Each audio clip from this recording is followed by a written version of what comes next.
Good afternoon and welcome. I'm Dean Reuter, Vice President and Director of Practice Groups at the Federalist Society. I am just going to very briefly welcome everyone here today. Thank you for coming out in such adverse weather conditions, although I think it's turning out to be a better day than we'd hoped for this morning.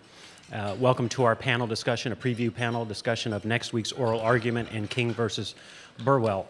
We're very happy to have our expert panel here with us today. They'll be introduced to you by our moderator. My job really is just to thank our moderator in advance for his participation and introduce him very briefly. I think he's pretty well known to everyone here. So I'm just going to say he's been a fairly regular presence at the Federalist Society's events, and I very much appreciate Bob Barnes for showing up for events like this. We certainly benefit from his expertise and his insight into panels like this. And without anything further, here's Bob Barnes. Thank you very much. Great.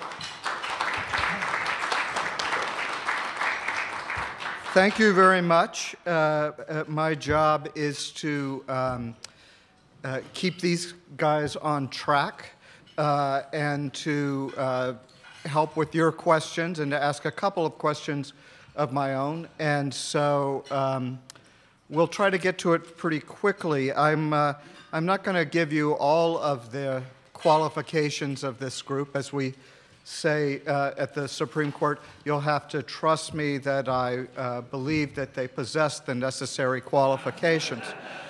And so I'm going to give you a quick introduction of them and their collegiate background for your rooting interests. Jonathan Adler, you probably know, is the person who started all of this. He was one of those who has been instrumental in the development of this case, and he is a professor at the Case Western Reserve University Law School. He teaches courses in environmental, administrative, and constitutional law. I bet he finds a way to turn this into a course at some point. He's also a regular contributor to National Review Online and also to the very popular legal blog, The Volokh Conspiracy, which of course is housed at WashingtonPost.com. He is a graduate of Yale and the George Mason University School of Law. Simon Lazarus is senior counsel at the Constitutional Accountability Center. He has also been at the National Senior Citizen Law Center. He served in the Carter White House, and he has written extensively on this case. He also is a Yalie, for those keeping track. Carrie Severino is Chief Counsel and Policy Director, the Judicial Crisis Network. I believe that was called the Judicial Confirmation Network until you know who took over. She is someone that is often quoted and is a smart commentator on both judicial nominations and lots of other legal issues. She's a grad of Harvard Law School, and her undergraduate degree is from the university that hosts the most popular basketball team in college athletics, I think, Duke University. No booze? Okay. Robert Weiner is a partner at Arnold and Porter. He served recently in the Department of Justice, and he has overseen the defense of the healthcare law from the outset of litigation, which we know started the minute that the law was signed. He is a former clerk. I should have mentioned that Carrie is a former clerk to Justice Thomas. Robert is a former clerk for Justice Thurgood Marshall. He went to Princeton and then to Yale Law School, and so I think you know what that means. His next stop will be on the Supreme Court. So what we're going to do is give them 5 to 7 minutes to say what they want to about this case, and then I will get our discussion started. We'll leave lots of times for your questions because I'm sure that you have a lot of them. And let me see what order we agreed on. Does anyone remember? Yes. No, I'm supposed to go first. This way? Okay. 1, 2, 3, 4. We're seated in. Jonathan will get us started off. And just so you'll know, I'm going to time them because sometimes they get a little bit carried away. And I'll stand up when their time is almost over, and then it will be up to you to either hoot them down or see if they stop on their own. Jonathan? Thank you, Bob. It's a pleasure to be here. Pleasure to talk about this important case. King versus Burwell certainly is an important case. It's the third time the Supreme Court has been asked to decide a case involving the Affordable Care Act. Don't think that the third time is the charm in the sense of ending the trilogy of Affordable Care Act cases. We will be seeing Affordable Care Act cases before the Supreme Court for decades to come.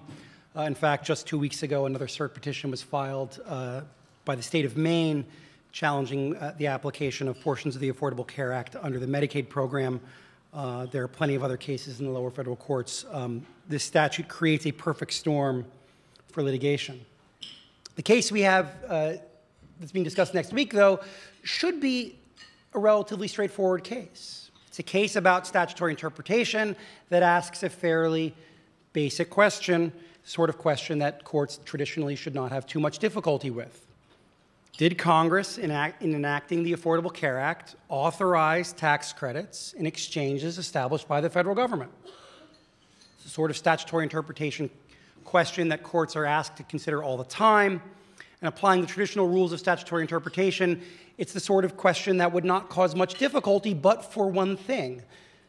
This is a case involving the Affordable Care Act, and it's a question that has potentially significant practical implications for the implementation and operation of that act throughout much of the country, and at least, especially in the 36 states that refuse to create their own exchanges and therefore rely upon federal government-established exchanges. Under traditional rules of statutory interpretation, what would we do? Well, we'd look at the text.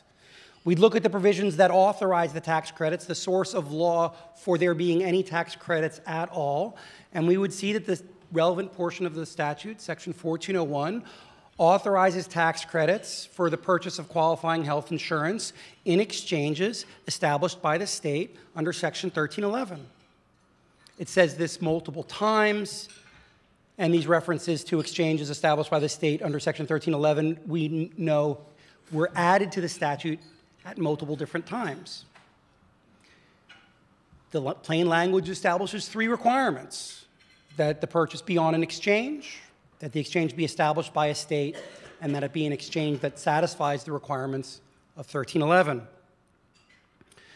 The federal government, recognizing that a large number of states did not create their own exchanges, decided that that might be a problem in implementing the act because some of the insurance regulations the law imposes increase the cost of insurance and could encourage adverse selection were people not both required to purchase insurance but also further incentivized by having their purchases subsidized. So the IRS issued a rule saying, while the statute says exchange established by the state under Section 1311, we will authorize tax credits in exchanges without regard for whether they were established by the state or established by the federal government. We know this is not how the IRS initially was going to draft its rule. Initially, the IRS was going to follow its traditional practice of tracking the language of the statute until administration officials pointed out that that might create a problem in those states without an exchange established by the state under 1311. In issuing the rule, even though these objections were raised to whether the IRS could do this, the IRS offered a fairly cursory single paragraph of explanation without any reference to statutory text, any reference to legislative history, any reference to anything. I do a lot of work in the environmental law area. If the Environmental Protection Agency tried to justify a statutory interpretation that way, tried to justify a rule out there, it would be bounced summarily out of the DC Circuit for failure to engage in reasoned decision-making. All of the arguments the federal government is making today, all of the arguments in its brief, are completely absent from what the IRS explained was the basis for its rule when it issued it. In fact, they are arguments you cannot find in anything issued or released by the government until months after the decision was made. In some cases, arguments in the government's brief to the Supreme Court are even new to the litigation. That is, they did not even appear in earlier briefs to the lower courts.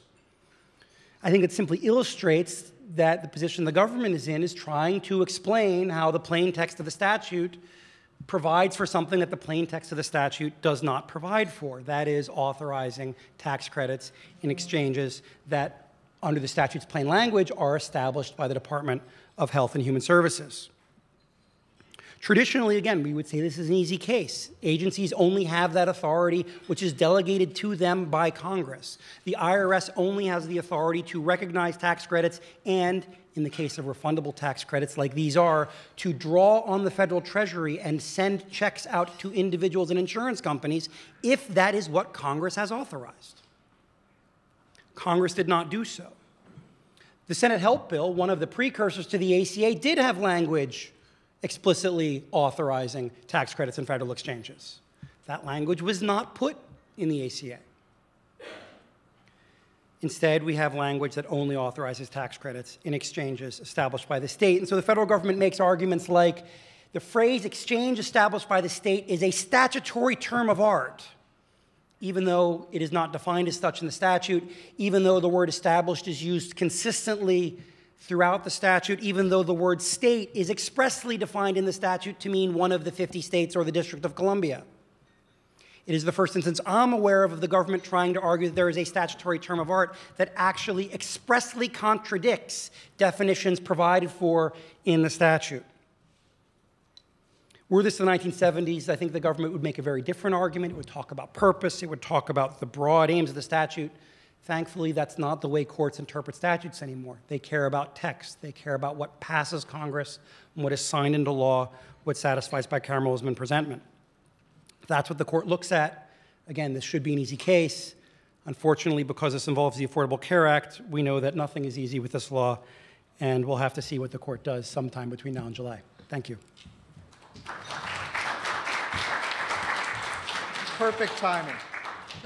Sai? Thank you, Bob.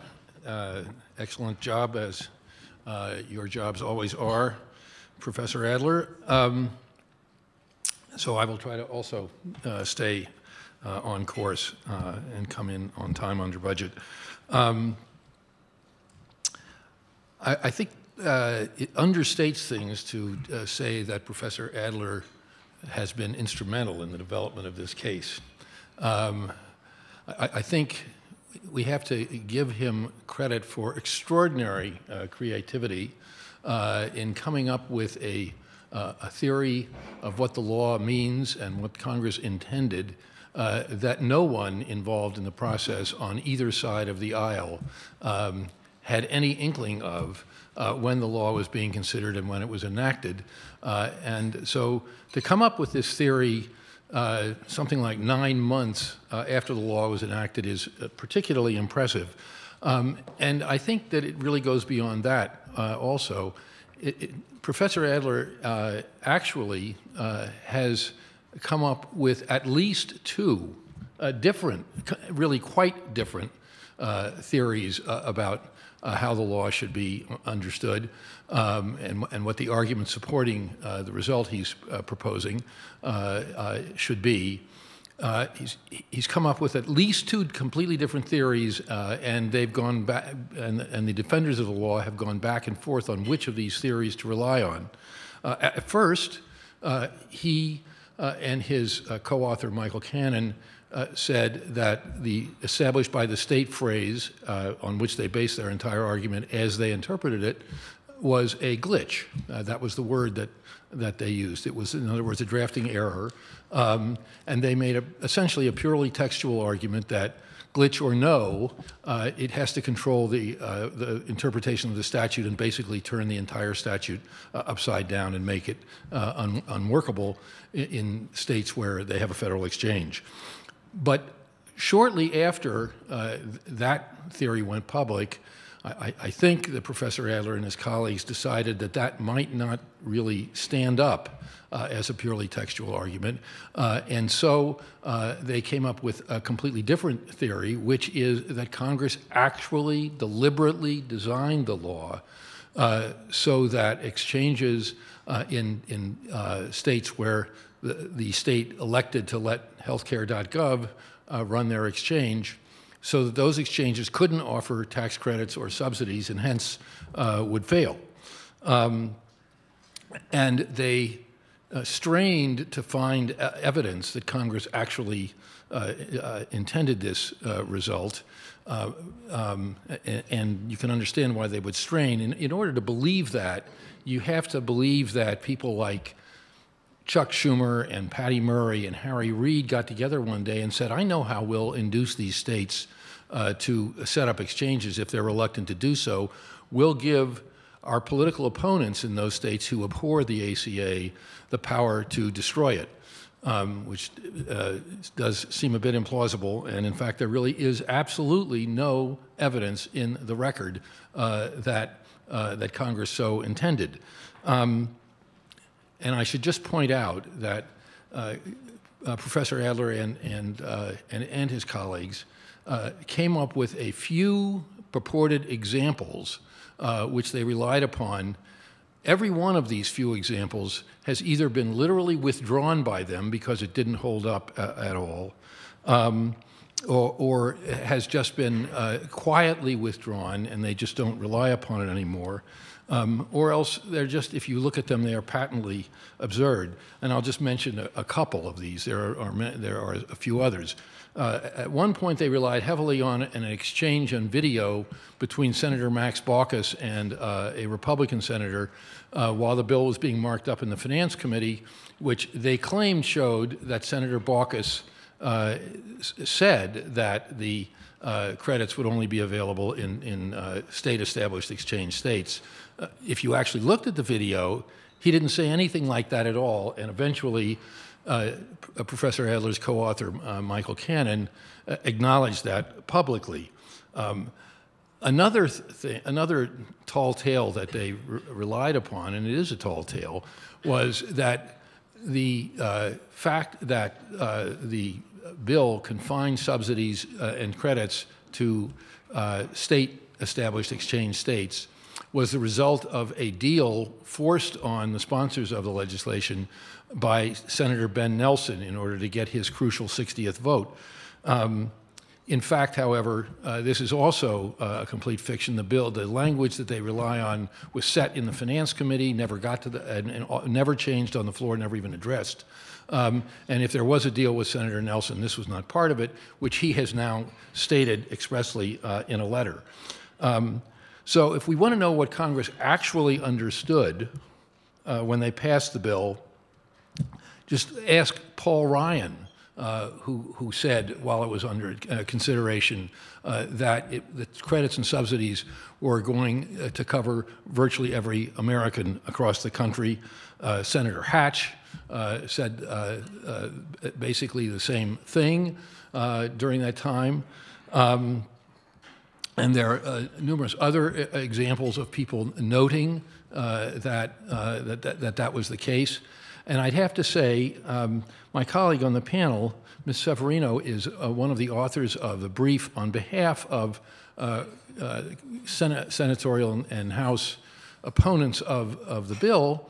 And Mr. Ryan and Senator Hatch are signatories of that brief, but that brief doesn't, as far as I could tell, doesn't have a word about what Congress intended or Congress understood, which of course would be the very area where you would expect to hear from them, because that would be, that's the thing that they know a great deal about.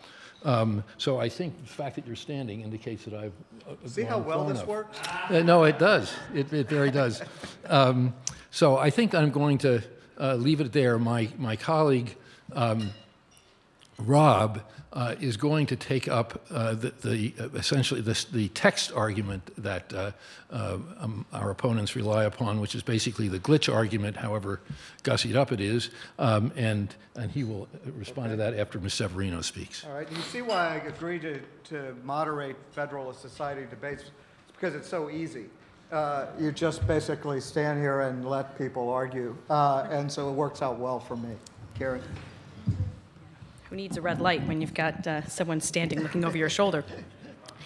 I guess I'll start here just by addressing the most recent comments about our brief, and to point out that there's a lot of discussion here that has been going on in some of the amicus briefs and some of the discussions about what various congressmen may have intended, what they thought. I would submit, and you know, Jonathan can correct me, that this is not a case that took 9 months to come up with because it was this incredibly creative theory that came to him in an amazing dream of, oh, this is a great way to take down Obamacare, but it probably took about 9 months to read that far into the law. This is a really complicated piece of legislation. This is a piece of legislation that, you know, I don't know about you, but I suspect there are people who voted on this legislation who have not read every single word and thought through all of the implications of how they all work together. In fact, part of the reason that we see major litigation following legislation like this, as Jonathan suggested, often for decades, and this law wouldn't be unique in that case, but all major pieces of legislation have this, is because sometimes it just takes that long for all of the intricacies of how a law works in real life to play out in the real world. So this is not a law that everyone just, you know, they read it and they thought what it said, and they moved on from there. I would submit that there is probably no one interpretation of the law that you could get 535 different, well, or even the majority of the Congress members who voted on the law to agree. Well, oh, I think this is what it means, because that's not what the law means. As far as we have to go to look for the intent really is, what does the law say? What is the text that the congressmen and senators voted for? What is the text that they passed? If our courts are tasked with a job of interpreting the subjective intent of hundreds of different individual legislators, then we are in an impossible situation. And so we don't need to have affidavits from every single Congress member about what they thought the law did or did not mean, partly because it's not relevant, partly because probably they aren't really the experts. What really is crucial is, what does the law itself say? Because that's the law that binds all of us as American citizens. We have to be able to refer to some sort of objective law out there. And that's what the court is going to be considering. The only extent to which it's relevant to discuss some of these arguments, what did Jonathan Gruber say, what may Ben Nelson have been thinking, et cetera, is simply because there's been claims that the text of the law is absurd. And discussing some of these potential rationales for the provision, for example, the fact that denying subsidies on exchanges that weren't established by states is a good incentive for states to create subsidies, that dangling money in front of states often does the job, and when you want to get them involved in a federal program, that shows why, hey, it's not an absurd thing to say you can't have federal subsidies if you don't play ball with starting your own exchange. That's the kind of thing that happens in many other situations in federal legislation. So the intent is relevant to a certain extent, but really only to show that, look, the plain text of the law isn't crazy. But if you want to know what the law says, you don't have to ask Ben Nelson, you don't have to ask Jonathan Gruber. It's right there in the U.S. Code. So the other kind of couple points to make, if you look particularly at some of the arguments in a lot of the amicus briefs, there's a lot of discussion about what are the consequences, one way or the other, if the case goes, you know, against the IRS. And I want to point out that, first of all, the consequences, there are going to be serious consequences on both sides. We have, on one side, depending on who you talk to, 5 to 9 million people who will not have subsidies available to them or whose subsidies were illegally being offered earlier. On the other side, you have 57 million people who are subject, because of the availability of the subsidies, to the individual and employer mandates. So there actually is a huge amount at stake on both sides. There are a lot of people who have lost their health care freedom and their ability to choose what kind of health care is right for them or what kind of health care they're able to afford for their employees because the subsidy availability triggers these mandates. And removing that actually will be a breath of fresh air, particularly when you think of the negative consequences we've seen of the employer mandate, people cutting hours, people having to cut jobs, et cetera. I think that some of those states will see, as well as some of the religious freedom issues that have come up, that there's a whole lot of issues flowing from the employer mandate. All of those will be alleviated in those, I think now we're down to 34 states who don't have the state exchanges, and so then wouldn't have those subsidies. And additionally, even after the decision, assuming the court overturns the IRS regulation, the sky is not going to fall. There are numerous serious solutions that have already been circulating in Congress that will address both on a temporary basis how to make sure people are provided with some kind of ability to maintain their health care in the interim, and it provides Congress with a real long-term opportunity to find a different solution, because what we have now with Obamacare is highly unpopular. It's been very damaging to the economy. It is not come through on its goal of bringing cheaper health care or better health care to people, and this will allow Congress and hopefully to work together with the President to find something that actually can be suitable for all 50 states, not such a partisan solution as we found in Obamacare itself. But on the one side, so the consequences are serious practically, but there's an even bigger issue at stake here, and that's not that what happens with any one person in terms of their health care subsidies, but what does this mean for the way that our country is set up in terms of the rule of law? The real ultimate question in this case is Congress going to be the one who gets to make the laws, or is this something that we're going to allow to be taken over by an agency, and in this case, a very politicized agency? The IRS, of all agencies, has had a lot of issues in the last few years. Are these the people, the non-democratically elected individuals, that should be making the laws? Bicameralism and presentment, as Jonathan said, is how our Constitution has ordained that we should be making our laws. So it's something that should be not second-guessed by individuals, bureaucrats in an agency that are not democratically elected, and also should not be second-guessed by 5 judges on a Supreme Court who were similarly not elected and aren't accountable directly to the people.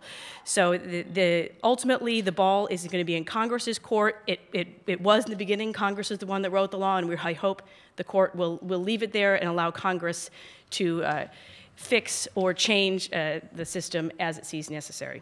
Thanks. Thank you, Carrie.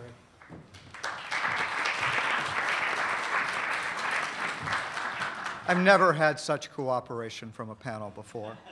Rob?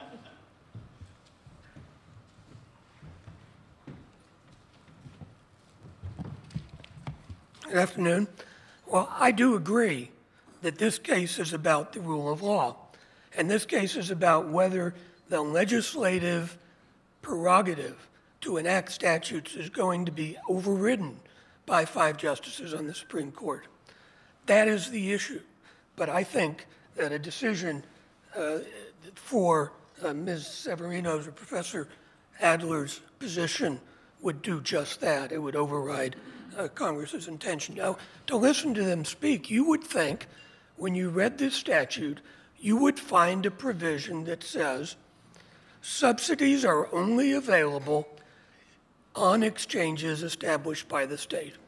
You would expect to find something that says that directly and clearly. You would particularly expect to find that because it is imposing a significant condition on the states. Pennhurst says, a very important case, says that you cannot impose conditions on a case unless you do it clearly. Where in this statute would you do that if you were imposing a clear condition? Well, there's a number of sections that say what an exchange is and what the state's obligations are. You would expect it to be there. You might expect it to be in Section 1321, which has been talked about, which is, by the way, entitled Flexibility for States. It's not there. Where is it? Well, you look in the subsidy provision. It's a provision that is addressed to the IRS and to individuals. And does that say you only get subsidies if on an exchange established by a state? No, it doesn't say that. In fact, subsection A of that, first part says, applicable taxpayers shall, mandatory word, shall get a subsidy, a tax credit, calculated in the amount that is in subsection B. And then you go to subsection B, and in the formula for calculating the amount, the formula, it says you determine that amount based on the price of insurance on an exchange established by the state for the coverage months, which is the periods that you're covered by an exchange established by the states. So in other words, if you read it this way, the statute says, first, you get a subsidy, congratulations. Sorry, it's zero. And that is what is supposed to have given clear notice to the states. Well, 22 of them filed an amicus brief in the Supreme Court, and guess what? They said a brief that basically was the equivalent of, say what? They didn't get that message. That message was not conveyed by the statute. Now, the fact is that Justice Scalia, in his book on statutory interpretation and in case law, has said that you interpret a statute, you interpret words of a statute in context. That doesn't mean you do, as has been done here. You look at the words, you say, oh, that's what they mean, and then you go and see whether it contradicts any or anything else is contradicted in the statute. No, you determine what the words mean in the context of the overall statute. And importantly, what you cannot do is try to achieve some faux simplicity by saying, well, look, everybody knows that established by the state means established by the state. It's clear, it's English language. But Congress can define terms however it wants to define terms. And here, Professor Adler told you that, well, established is used throughout the statute and state is defined. He didn't tell you that exchange was defined 3 times. An exchange is defined as an exchange established by the state. In fact, 1561 section says that's what it means. And when something says that's what it means, then that means it doesn't mean anything else.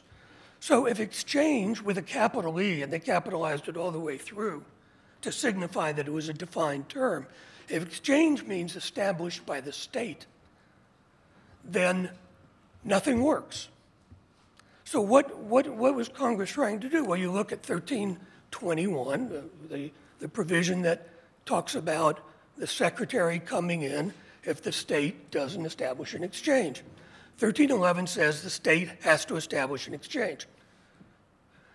1321 says if the state doesn't establish the required exchange, the one required under 1311, then the Secretary of HHS will establish such exchange. So now we have a statute that in a couple of ways has told the Secretary to establish an exchange established by the state. How is that possible? That's an impossible act. Well, it's possible because the only way you can read it to make sense, and the only way you can read it so that it doesn't have cascading destructive effects throughout the entire statute, is you say that this provision tells the Secretary to act as the surrogate of the state. It steps into the shoes of the state. That is the only way you can make sense of that. And since it does make sense, that is the interpretation that has to be adopted.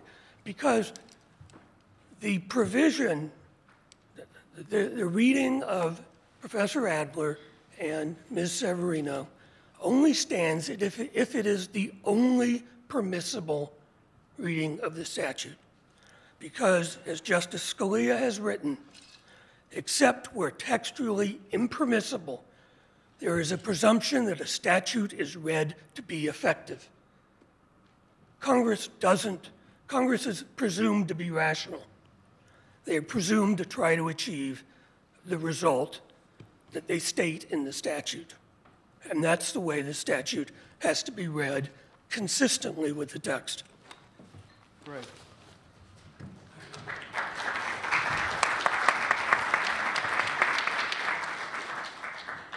Thanks very much, and let's not snicker at the notion that Congress is presumed to be rational. I saw what you were doing out there. Since the proponents got the last word, let me ask Professor Adler to get us started and to answer some of the charges. And I'll do it with one of these simple kind of questions that journalists like to ask. You did call it a glitch. And weren't you just trying to find a way to kill Obamacare? No. Did call it a glitch. I thought he was going to say no. no. And in that op-ed, we, in fact, said, why might Congress have done this? And we said Congress might have done this to encourage state action. The glitch was the fact that unexpectedly, at that point, I think it was about 25 or 30, but it wasn't yet 36, states had said they weren't going to cooperate, which is the sort of state resistance to a federal program that had never been seen. I first discovered this portion of the statute not looking to kill Obamacare, but because I was asked to do a presentation at the University of Kansas on cooperative federalism under the statute, and reading the plain language of the statute, I concluded, but lots of people who read the plain language of the statute concluded, which is Congress was trying to incentivize state action, Congress was conditioning benefits and state cooperation, as had been proposed in the Nixon-era healthcare reforms, as had been proposed in Ford-era healthcare reforms, as had been proposed in the Clinton healthcare reform proposal, as had been included in the Senate Help Bill, which some of the signatories of Simon's amicus brief voted for. This is something Congress has done with some regularity and discussed and debated with some regularity in the context of healthcare reform. And folks that are familiar with the history know this is the sort of thing that, wise or not, has been on the table. And in the context of Medicaid, we know Congress was willing to make a very big high-stakes bet that states would cooperate and put benefits for the most vulnerable populations in our society on the line, because it said to states, if you don't take new Medicaid, you lose old Medicaid money too. And in order to do that, Congress had to believe, as the Solicitor General argued before the Supreme Court, that however difficult a choice that presented states with, it was still a choice. And that is the so-called opponents of the law in the states would retain the ability not only to prevent the statute from expanding coverage, and we know that the bulk of coverage expansion under the statute thus far has been through the Medicaid expansion, but give the ability to do so at the expense of the most vulnerable populations. And so reading the statute, that's certainly what we thought was the consequence. The only other thing I just would want to note is that if you were going to authorize tax credits for certain things, where would you do that? You'd do that in the provisions related to tax credits. There are other conditions that all applicable taxpayers have to meet as well. But just finally, and I think this is important, there's this claim that there are 3 definitions of exchanges in the statute. That is false. There is one definition in Section 1563. Under Section 1551, it is expressly a default definition. The statute provides that it is a definition that only applies unless the statute otherwise specifies. The so-called definition that says that an exchange is, under 1311 is an exchange established by the state, and this is the last point. Let me read it to you. It's in 1311D. D, requirements. 1, in general, an exchange shall be a governmental agency or nonprofit entity that is established by a state. What is that? It is a requirement in 1311 when states are told to create exchanges, that the exchanges they create must either be governmental or a nonprofit, i.e. they cannot be a for-profit entity. That is the way that provision reads. It is titled a requirement, and if you actually look at the way it functions in the statute, it's the only way it can operate. It is grasping at straws to suggest that that provision is an additional definition when the statute provides an express definition that is labeled as such, that operates as such, and that expressly contemplates that there are instances in which that definition will not apply.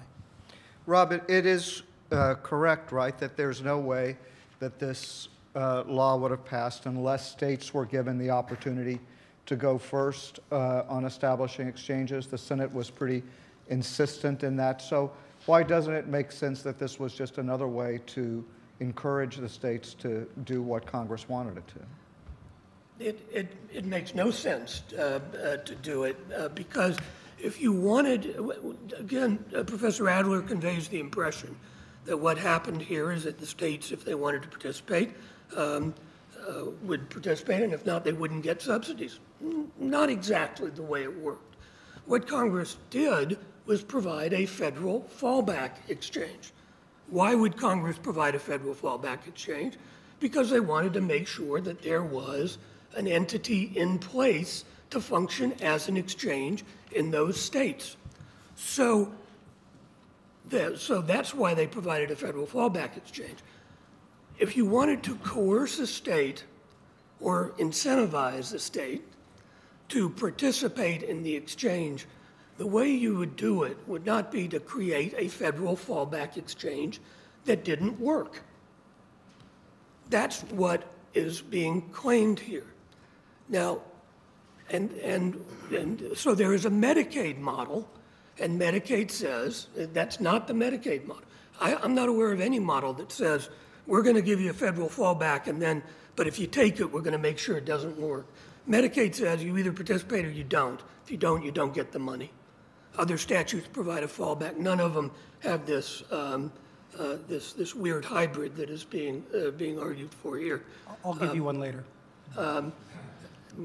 Well, I know which one you're going to say, and it's not right. And it would be irrational, and the fact that there was a fallback exchange is an indication that strong indication that Congress believed that it wanted these exchanges to operate one way or the other in the states. We presume that Congress is rational, and that's the rational explanation for what they did. Carrie, it's always puzzled me about this case that with the first go-around on Obamacare, it was very clear, was debated, and the Supreme Court ruled on the Medicaid funding of this, and it was very clear at the time that Congress was trying to force states to cover more people by making their Medicaid funds dependent on expansion. Why was it so clear in that case how the Medicaid worked? And in this case, states seemed to say that they had no idea that people wouldn't receive these subsidies if the state itself didn't establish an exchange.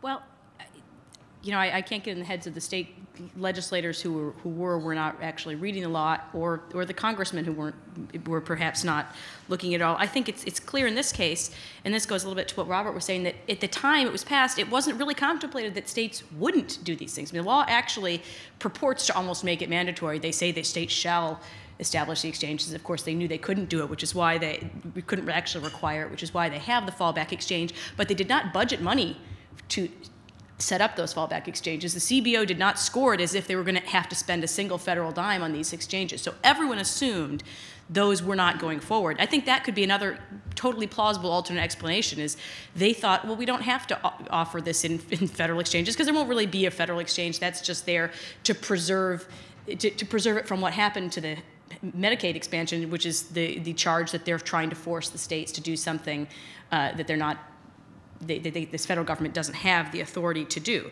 So, call it a glitch. I think at posthealthcare.gov, the word glitch itself is a term of art, and perhaps in that term, it really is a glitch.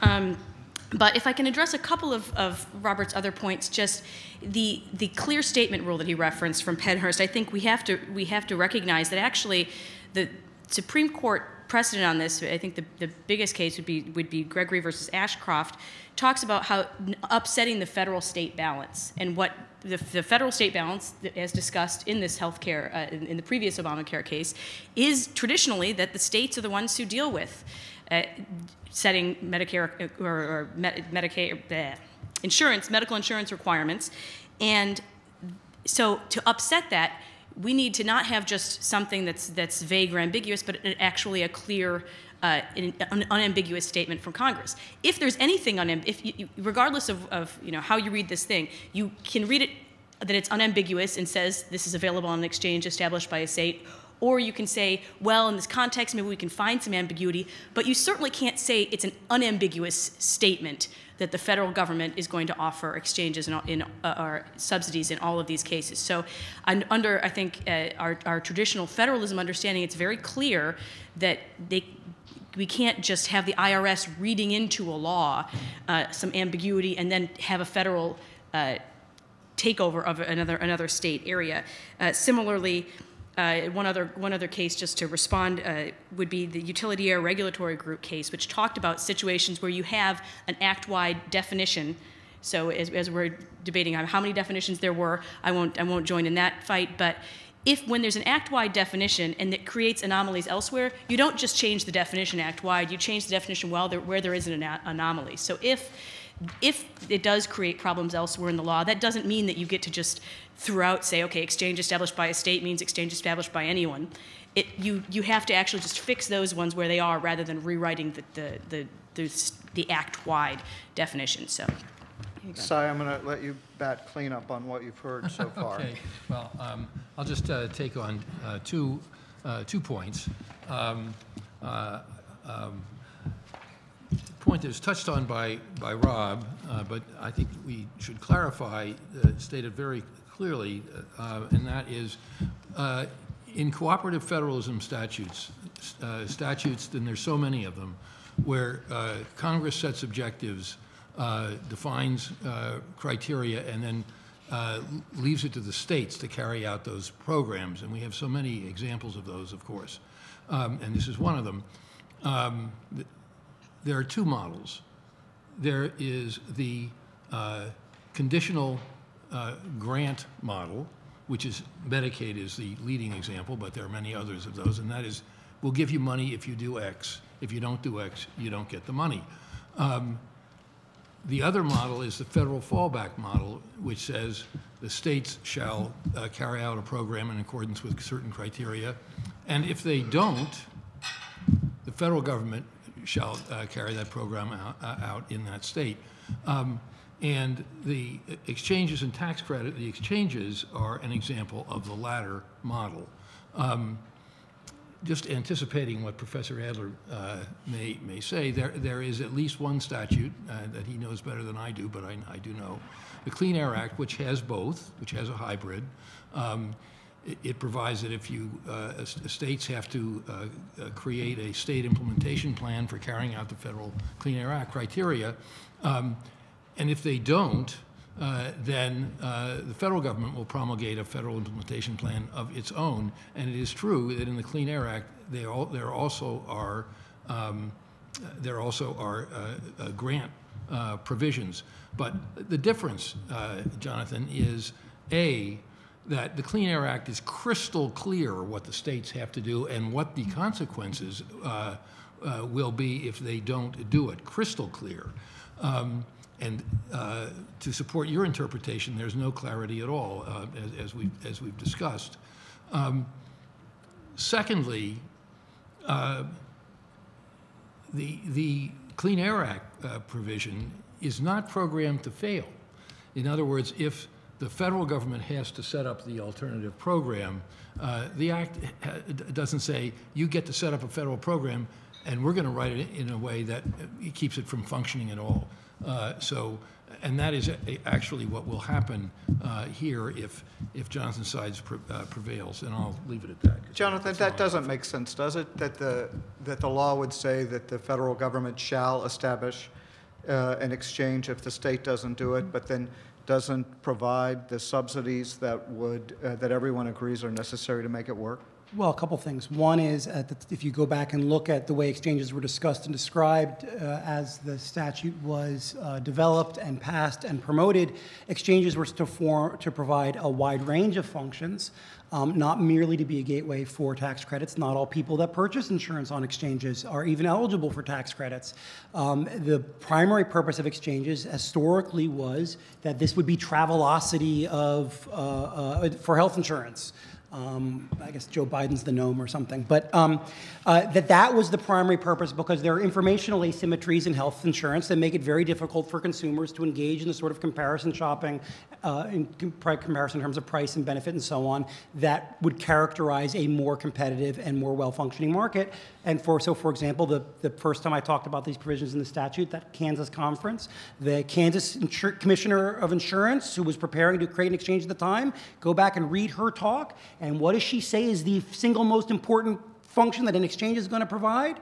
It's going to be this comparison shopping, this ability for consumers to have better information and make more informed choices. So the exchange provides other functions. The other thing, though, is it possible that Congress would create a situation where the federal fallback is substantially less attractive to a state than state implementation? And the answer is yes. What Cy left out of his discussion of the Clean Air Act is not only do states lose money, their state implementation plans also, if they were replaced with a federal implementation plan, there are offset requirements which impose significantly greater burdens on private industry in the non-compliant state. Moreover, it is indisputable that if 30 states tomorrow said, we are not implementing state implementation plans, the Clean Air Act permitting in those states would shut down because the federal government has no ability to do it.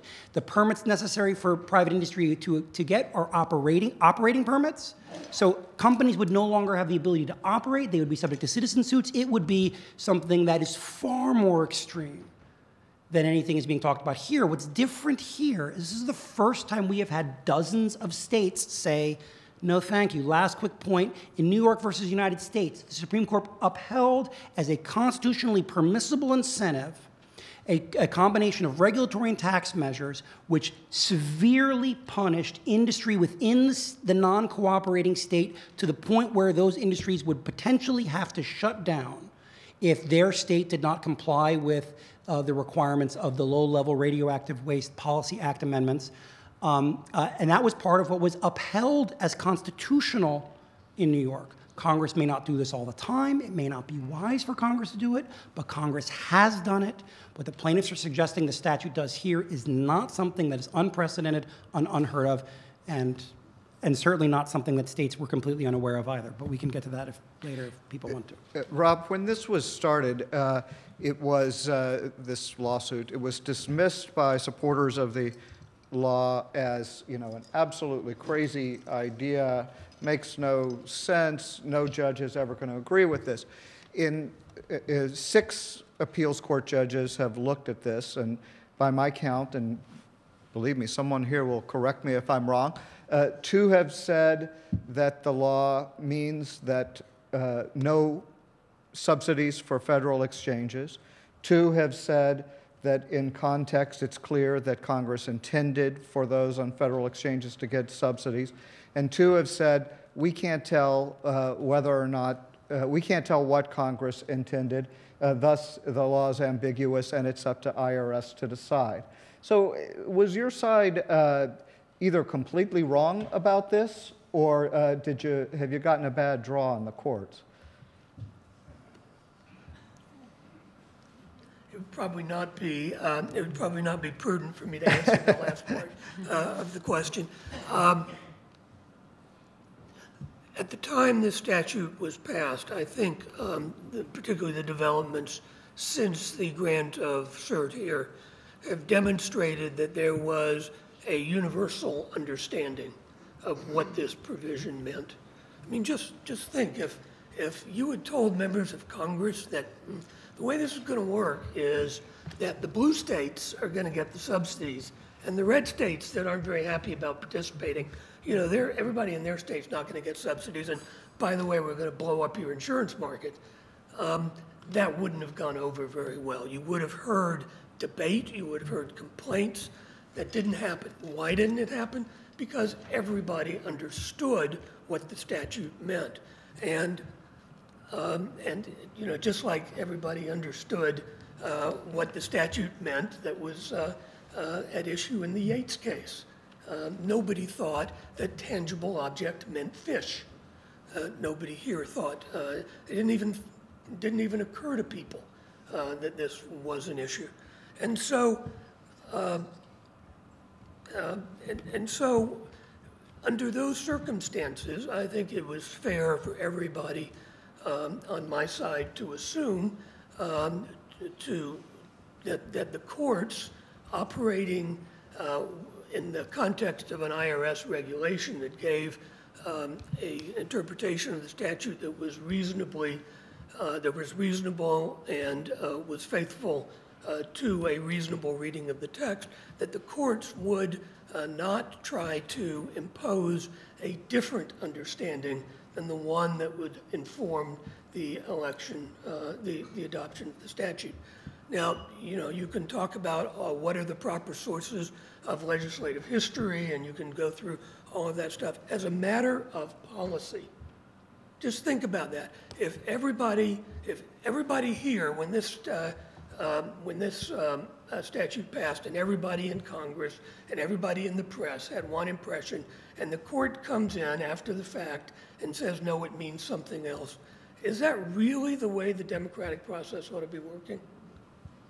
Carrie, let me ask you, the last time around when the question was the constitutionality of this act, there were a lot of big players on the business side who were supporting the challengers of the law.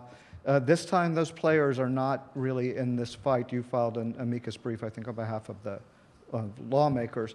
But the business community is not sort of pushing this argument. A number of the states that didn't have established exchanges of their own are absent in this fight at the Supreme Court. What does that tell you about what's going on out there? I think it's hard to read from any one particular set of, who happens to file amici, what's really going on. I think there's probably there are probably groups that are split in terms of whether, as a practical matter, it helps them or not. And for the question before the court, however, is a legal matter what is going on. So, there could be groups who feel their self-interest may go in different directions here, but the question really for the court is not what one particular interest group wants or who thinks that they're going to come out better at the end of the day, but what does the law say? And in that sense, it doesn't matter what everybody thought or assumed the law says. I don't think it's probably a case where everybody read that and thought, oh, this obviously means exchanges established by the federal government or a state. It's a case where people probably didn't read it. I don't think the public, certainly, this wasn't part of the debate in front of them, and so it wasn't something that their legislators were being held to account for. Nancy Pelosi suggested that we pass the law and then find out what's in it, and when you do that, then you find out all sorts of interesting things are in it that maybe people assume, well, they never would have written that. So I think we can, this could be the legal question. I think at the end of the day, regardless of the parties that line up on either side, is still pretty clear. Let me ask a question to this side. Does this case go in with 4 votes automatically against it? 4 of the justices, in favor of the challengers, I guess is the way I should say. 4 of the justices last time said that this law's unconstitutional and they would have gotten rid of the entire thing. What does that mean for a challenge like this, which is on the statute itself? I don't think it means necessarily anything. And just to give a recent analog, last term the court heard a case, Utility Air Regulatory Group, which was in some respects a sequel to Massachusetts versus EPA. The controversy in UARG was in many respects a direct result of the Massachusetts versus EPA decision. In some respects it was a vindication of the Massachusetts versus EPA dissenters. At oral argument, the question comes up, well, what should we do? And should we overturn Massachusetts versus EPA? And Chief Justice Roberts says, we just don't do that. The court, the petitioners have not asked the court to revisit the constitutional question. I would expect and hope that all 9 justices look at the textual question, assuming that the constitutional question has been determined, and that there's no reason to consider additional constitutional questions or revisit them unless a party asks them to do so. Simon, I'll let you take this too. Last term, Justice Kennedy didn't seem quite so ready to let it go yet, I think, in some of the oral arguments about the contraceptive mandate. Well, I just answer that question. I think if one assumes, as many people do, and sometimes it turns out they were not so crazy to make that assumption, that the justices are just politicians in robes and they just decide things the way they would if they were in Congress, then you would assume that there are 4 votes in favor of this challenge for sure. But if you look at it, at least with a little subtlety, if you look at what the justices actually wrote in their opinions in NFIB versus Sebelius, then you wouldn't necessarily think that there could be any votes to sustain this challenge. The dissent by Justices Scalia, Kennedy, Alito, and who am I doing injustice to? Thomas. Exactly. Yeah, he's quiet, so I forget about him, which is not fair. That opinion eloquently said that the subsidies are absolutely integral to the functioning of the statute as a whole, in a very strong statement that, of course, the Department of Justice's brief and other amici briefs on the government side cite repeatedly. And furthermore, again, Justice Scalia is the foremost proponent of the textualist approach to interpreting statutes, and he could hardly have said more emphatically or more frequently that textualism requires interpreting particular statutory words in the context of the statute as a whole, which is the approach to textual interpretation that the Justice Department is promoting. So I don't think you can make any such assumptions. Okay, I'm not going to predict 9-0, but I'm going to let this side say something if they want to about this, and you to be getting your questions ready. About this question or what the 4? Well, you know, given my druthers, I would rather they have not granted cert. But I think it is, there are different considerations that go into a cert grant than go into a decision on the merits. And if you believe that the arguments and the briefs make a difference, then you cannot predict from the fact that 4 granted cert what that means as to the outcome. Yeah, I agree. I think it probably will not be 9-0. I'm guessing probably something closer to 5-4, but you know, we'll see. I think I don't think Scalia is going to go so far as to say you can read text in general in terms of the context of the entire statute, or he'd be just saying this has to be affordable and therefore will make insurance affordable since it's the Affordable Care Act. So obviously there's going to be some finer details that get worked out in the textualist questions, and you know, we'll find a little more next Wednesday in terms of where they line up. Okay. These guys have done their job. Now it's time for you to do yours. Just raise your hand. I'll call on you. I think we have microphones. Why don't we start right there? Since you're... Hi, Paul Kamenar. I represent 50 members of Congress in an Obamacare challenge in the Fifth Circuit under the origination clause, and 20 states have joined with us on that. So if we win that one, that would moot all these other Obamacare cases. But considering what... one at a time, Paul. Right. Rob mentioned about the Yates case, which was decided yesterday, which was the statutory interpretation where was a 414 opinion that the word tangible object in context does not include the fish. I just wanted to know what the panel reading tea leaves in that decision has on the case. I know, Rob, you mentioned that it would help you, but it was Scalia who dissented in that case yesterday, and you said he's the one that says you look at things in context. So just thought I'd throw that out to get your reaction. Who wants to? You want to start? I think the case is not dispositive of what the result would be, but it's suggestive, and the suggestion is in favor of the government. But you know, you can always distinguish any case. I think there are clear similarities in that both were obviously kind of sloppily drafted statutes because they should have been much more specific in Yates. But I think, again, they're so different, and particularly Yates being in the criminal context. I think there's a lot of precedent with the rule of lenity and other things we consider that to really try to narrow interpretations in that context that wouldn't come into play here as well. And if you're right, maybe we have a chance at Justice Kagan's vote too. So I don't know. If I could just get one sentence, because both of these comments have been very thoughtful. I do think it's important that in this case that was decided yesterday, that the majority opinion, which Chief Justice Roberts joined, clearly decided to make some significant general statements about how to engage in statutory interpretation. The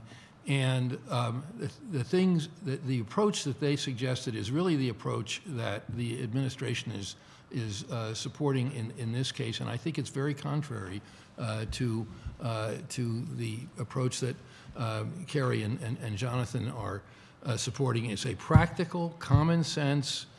Let's figure out what the Congress actually intended. They relied upon legislative history, and I would like to say one specific thing.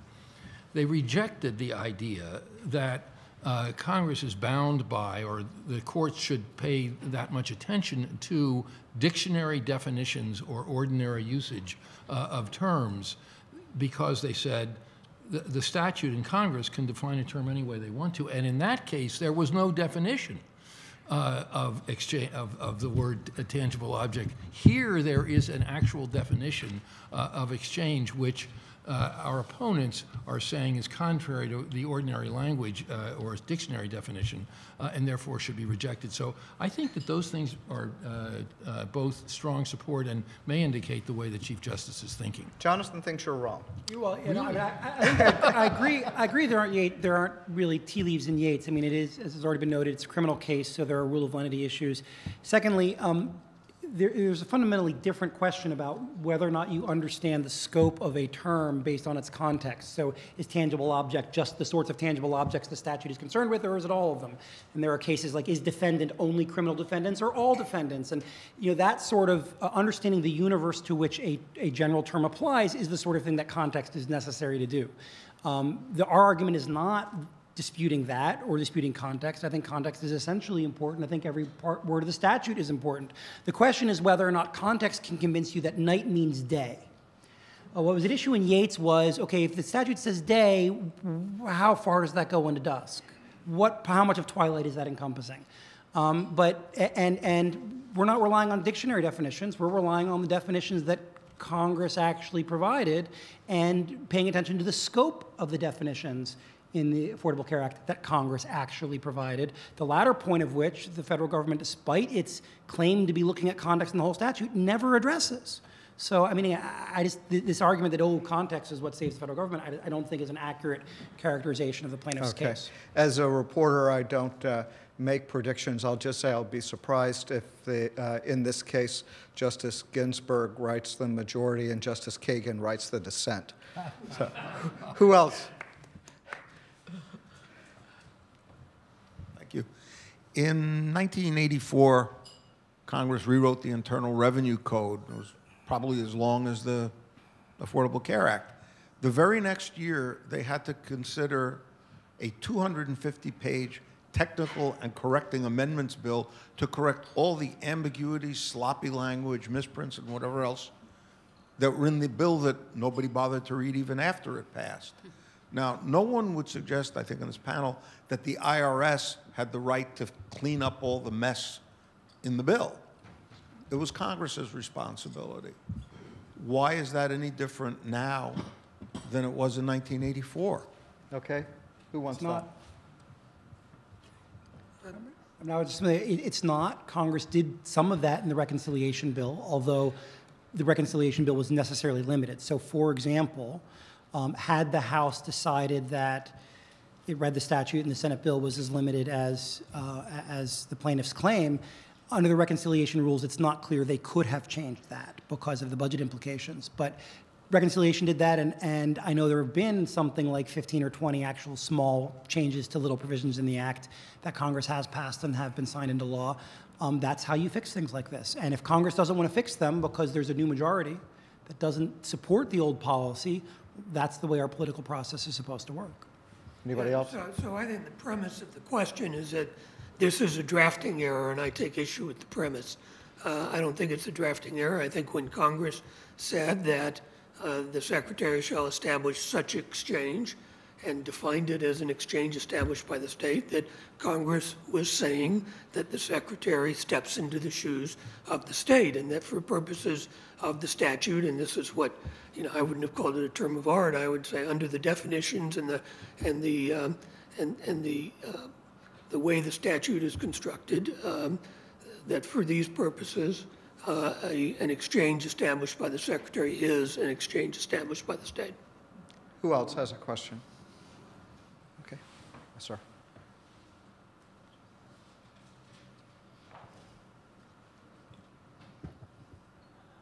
I'd like to ask about the basis of the litigation. Is it taxpayer standing? And if it is, how do you get around the fact that the courts usually frown on taxpayer standing? And if it's not taxpayer standing, if the basis is something else, what is it? Because I'm not actually clear on it. I haven't followed this case very much. And had you followed it, you'd still be very confused about that. So it's actually a really interesting question. When I first looked at this, my thought was, the IRS is giving out benefits it doesn't have the authority to give out. You can write an op-ed about it, but no taxpayer standing. There are 4 cases total that have been filed against this rule, relying on 3 different potential theories of standing. Courts have upheld 2 of them. The third they haven't really addressed. The first is standing based on individuals who are exposed to the individual mandate penalty because they receive tax credits, and whether or not you have to pay the individual mandate tax penalty is dependent upon the out-of-pocket cost of insurance as it relates to your income. So if the federal government is picking up part of that cost, your out-of-pocket cost can be low enough that you now have to pay the penalty if you don't purchase qualifying insurance. All of the plaintiffs in the King case are individuals basing their standing on that. In the Halbig case, the Indiana case, and the Oklahoma case, there's also an argument that employers have standing because the way the statute is written is that the employer mandate penalty, the penalty that employers pay if they have more than 50 employees and don't offer qualifying health insurance, is that when one of their employees becomes eligible for tax credits, that is what triggers the penalty on the employer. So no tax credits in federal exchanges, no employer mandate penalties in those states. There's also an argument that Oklahoma has advanced in its case that the courts haven't had to reach, arguing that, and there's a whole line of cases mostly involving things relating to voting, that when a Congress creates a structured choice for states as sovereigns about how to participate in a federal program, a administrative action that alters the terms of that choice injure the state in its sovereign capacity. There's, again, most of the cases about that deal with voting rules, and that's an additional standing theory that Oklahoma pressed, but a court hasn't really had to decide on yet. There have been some questions raised in news reports about the standing of the plaintiffs in this case. There's nothing really in the briefing at the Supreme Court that addresses that, and lower courts had found that these individuals did have standing. It'll be interesting to see if that comes up at oral arguments. I think the courts have found that at least one of the individuals had standing, and that was enough to let the case go forward. I don't think it went any further than that. The theory is the same for all 4. Well, the theory, but the facts were different, and the facts for at least 3 of those plaintiffs are questionable at the very best, I think. And the other one that is able to show some potential monetary harm because this person just doesn't want to have health insurance is very thin.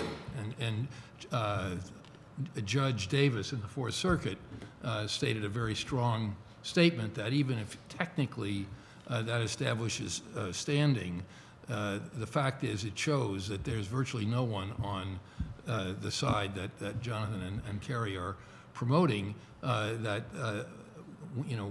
basically one person who claims what is essentially ideological insult is able to jeopardize access to health care for 10 million people.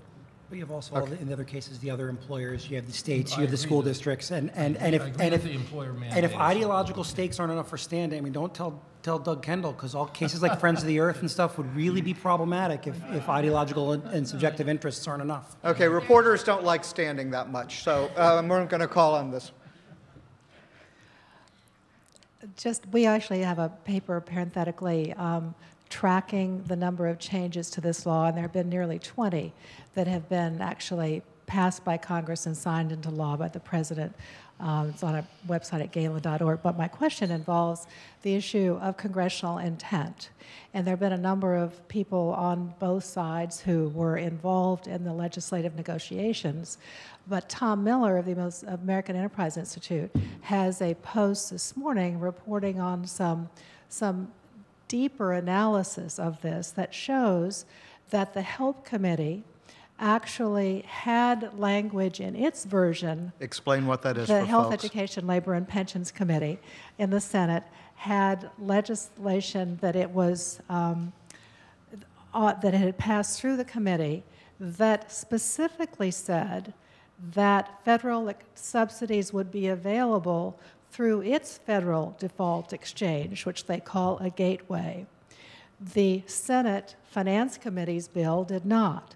And when the two were merged, that language was not included in the final version that went to the House, to the Senate floor, and was enacted.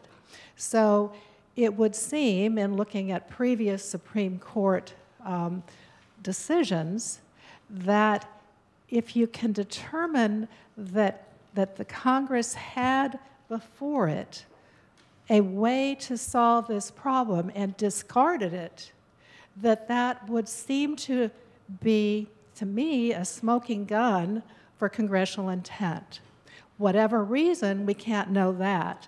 But they had two versions of two committee legislation in front of them, and they opted for the Senate version that did not specify that federal subsidies would be available through the federal exchanges. Okay. I'd just like Jonathan to comment on that. Who wants to argue the historical intent in front of Justice Scalia? Yes, I haven't had the privilege of reading Tom Miller's post this morning, but it sounds to me like it's restating an argument that has been made, I think, by Jonathan, and I think by Jonathan for sure, and that is that the Help Committee bill contained language, some language that appeared to condition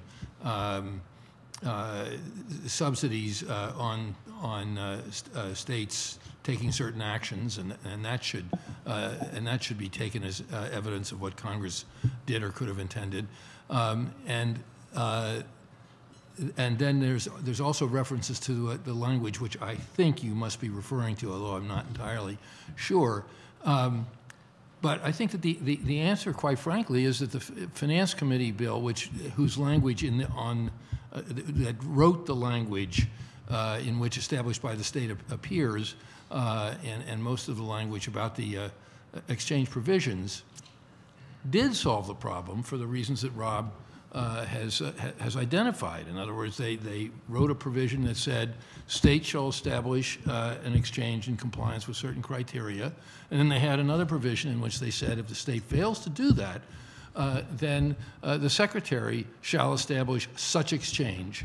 And our view, I think the view that separates us most clearly from Jonathan and Carrie's view, our view is that the common sense understanding of such is that such exchange shall have all the same responsibilities and the authorities necessary to carry them out as it would if the state had established the exchange. And then there are numerous other specific textual provisions in the bill which confirm that understanding and confirm it with respect to the authority to issue subsidies. So basically that, I think, is the answer, that Congress did adopt a version that does provide for subsidies and tax credits on a nationwide basis. Carrie or Jonathan? Yeah, I would say, it is when Congress has a choice between language A and language B and chooses language B, we tend to assume that has some significance. When Congress has the choice of saying, something is available if a plus B and then adds C, so it now reads A plus B plus C, we usually assume C has a non-zero significance, that it means something. And lo and behold, in Senator Reid's office, when they were merging the portions of the HELP bill into the finance bill, they added an additional reference to established by the state in section 1401. Prior to that, that reference was just exchange and the section number. That certainly didn't add clarity to the idea that tax credits could be available in federal exchanges. To add an additional reference to established by the state on top of the one that was already there and on top of the half dozen cross-references within section 1401. And then in terms of whether or not there's full equivalence, not even the federal government claims there is full equivalence. And the federal government has acted in ways that can only be explained by its recognition that there isn't full equivalence. And let me give a couple examples. Number one, when the federal government realized it had to create 36 exchanges, it did not rely upon the pot of money in the law to fund state exchanges. And there are all kinds of articles about how the federal government was trying to figure out where this money would come from. If the exchanges were the exact same, they could have just used the state pot of money. The law says that no federal dollars may be used for state exchange operating expenses. If there's full equivalence, then the federal government doesn't have the ability to fund the continued operations of its own exchanges because there are operating expenses of the exchanges. There are a whole bunch of other provisions which, if you say established by the state, must necessarily mean a federal exchange too. States are in a position where they have to tell the federal government what to do, and in some cases can tell the federal government what it's not allowed to do in running its own exchange within the state. And in at least one provision, the state can risk losing all Medicaid money if it fails to adequately police the operations of the federal exchange. And the federal government recognizes that and knows that there is not full equivalence. And again, the statute itself provides a default definition of exchanges that does not reference state establishment and expressly makes a default, clearly indicating that Congress understood that there's going to be a general meaning of exchange, but there are going to be exceptions. Congress knew how to write their tax credits are available in federal exchanges. The Senate did it in the HELP bill. It did not add that language to the finance bill when it added other provisions, nor did it add any kind of equivalence language like it added for states and territories, nor did it add the sort of equivalence language that was in the House bill. Congress could have done all those things. It knew how to do them. It didn't. Instead, it wrote a provision that anyone who bothered to read it would realize authorizes tax credits in exchanges established by the state, again, a defined term under the statute, under 1311. Let me see if I can get in one more question before our time runs out. Well, I see two, so if you guys will do it lightning round, we'll be okay. Hi, Joe Colangelo from Consumers Research. In the event, in the scenario that the side that which you support does not prevail, what do you think the majority opinion, what argument do you think the majority opinion would rely on? For somebody that doesn't prevail? Yes, for all panelists. If your side does not prevail, why? In other words, what is the best argument your opponents make, but I don't want to have to put you in a position to say that your opponents are making a good one.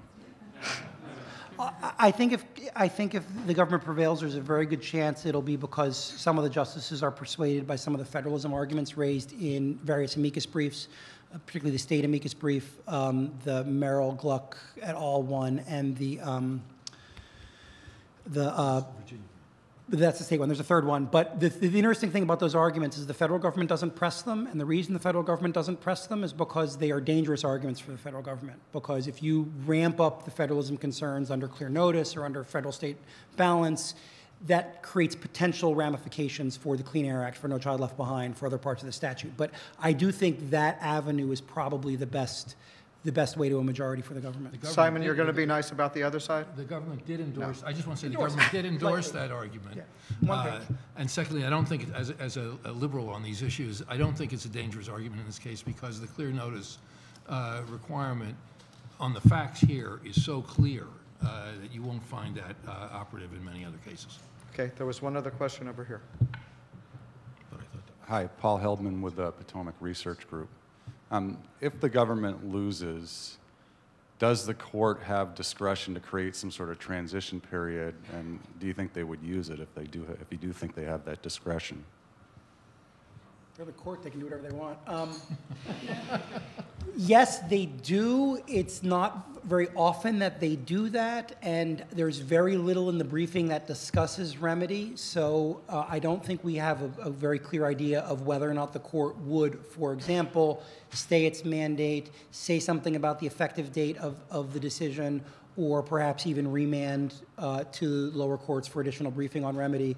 The D.C. Circuit, just to give as a comparison, will often in big regulatory cases, after deciding on the merits of a challenge to a regulation, order supplemental briefing without oral argument precisely on the remedy, the extent to which the rule has to be vacated or can be left in place for a period of time and so on.